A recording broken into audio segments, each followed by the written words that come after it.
আচ্ছা, chilli chicken তো সবার চেনা, কিন্তু চিলি এগ হয়তো কিছুটা অচেনা। আজকের এই ভিডিওতে চিলি এগের সম্পূর্ণ রেসিপিটি রইল আপনাদের জন্য। প্রথমে একটি সিদ্ধ ডিমকে 4 টুকরো করে নিতে হবে। তারপর একটি বাটিতে 3 চামচ ময়দা, কর্নফ্লাওয়ার, রেড চিলি পাউডার, সামান্য নুন ও খানিকটা জল দিয়ে ভালো করে মিশিয়ে একটা থিক ব্যাটার বানাতে হবে।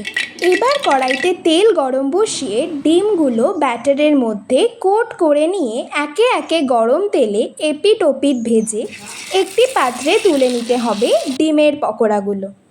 গ্রেভির জন্য চিলি চিকেনের মতো একই রকমভাবে গরম তেলে আদা কুচি, রসুন কুচি, কেটে রাখা পেঁয়াজ, ক্যাপসিকাম, সামান্য নুন দিয়ে ভেজে নিয়ে 2 চামচ সয়া সস, 1 চামচ চিলি সস, কিছুটা টমেটো কেচাপ আর স্বাদ মতো চিনি, লঙ্কার গুঁড়ো দিয়ে সব কিছু ভালো করে মিক্স করে বানাতে হবে গ্রেভিটা।